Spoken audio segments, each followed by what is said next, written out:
April 29, 2026. The world order is under complete stress.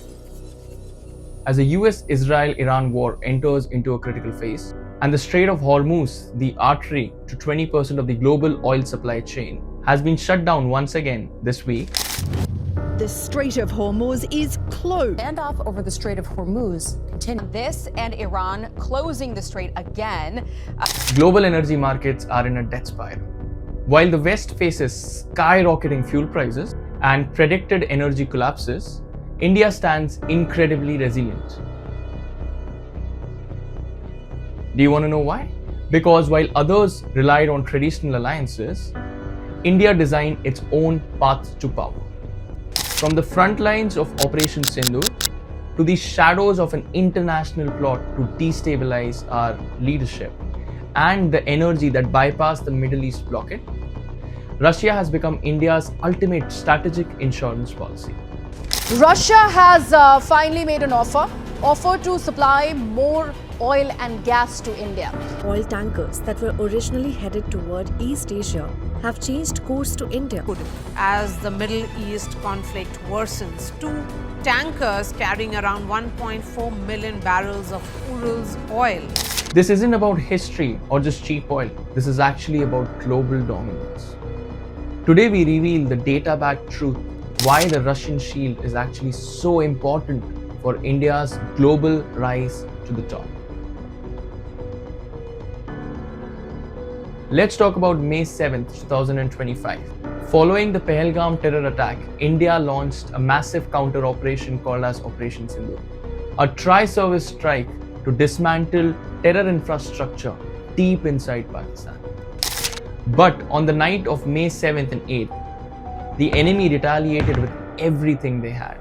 Pakistan launched a massive wave of cruise missiles and Chinese-supplied UCAVs, targeting key air bases in Jammu, in Pathankot, and in Amritsar. This was the moment of truth for the S400 Sudarshan Chakra.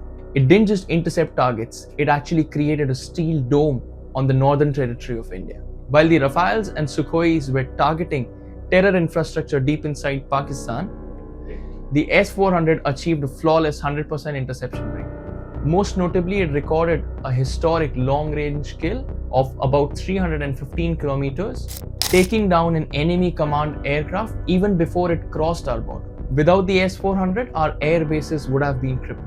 Russia didn't just sell us missile systems, they gave us an opportunity to go on an offensive without fearing about our homeland.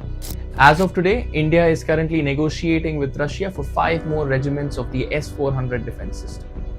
With over 60% of Indian defense inventory having Russian origins, from the Sukhoi Su-30 MKI to the joint venture of our cruise missiles BrahMos, India isn't just procuring weapons, we are building an Atmanirbhar capability that the West cannot switch off. Dominance is also threatened from the shadows. In 2025, a global intelligence leak sent shockwaves across New Delhi. The central figure was an alleged foreign CIA operative named Terence Arville Jackson, who was found dead at the Westin Dhaka on the 31st of August 2025. Now you guys must be wondering, why does this actually matter?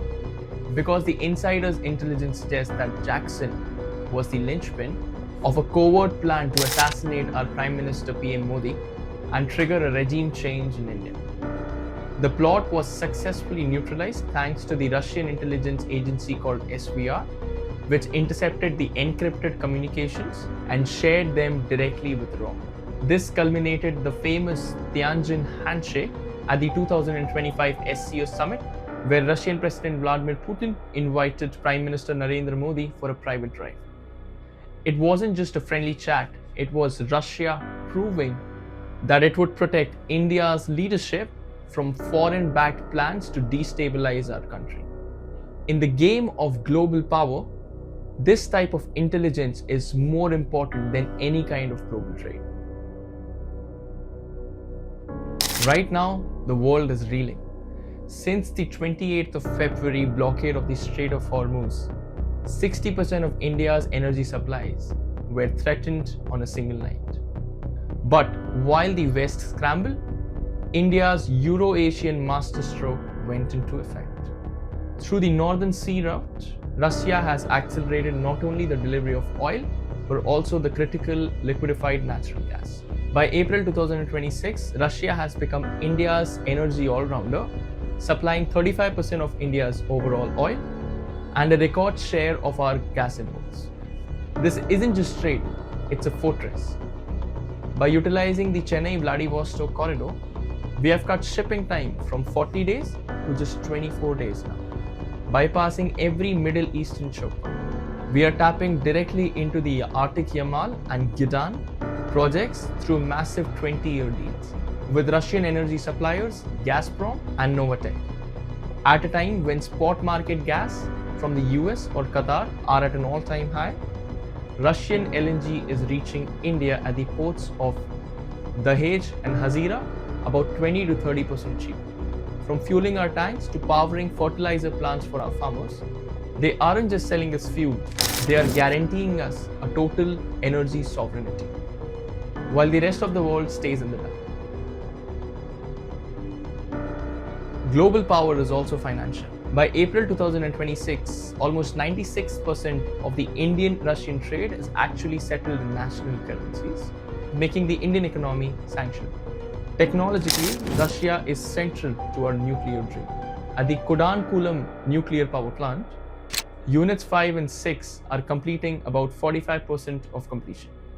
Russia is the only partner providing us with the deep VVER reactor tech to hit our 100 gigawatts of nuclear dream by the year of 2047.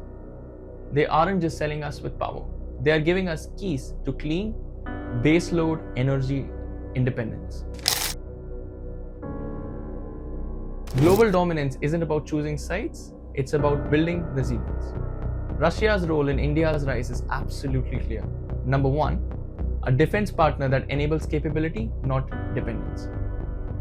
Number two, an energy supplier that stabilizes growth even during the times of war. Number three, an intelligence ally that shields our sovereignty. India is not aligning with Russia, it's actually leveraging Russia. Because in a fragmented world, the nations that rise are those who design their own paths to power. And India is doing exactly that. So now my question to you is, what do you think? Is this the most important alliance in the 21st century? Let me know in the comments. Hit like, subscribe, and stay informed.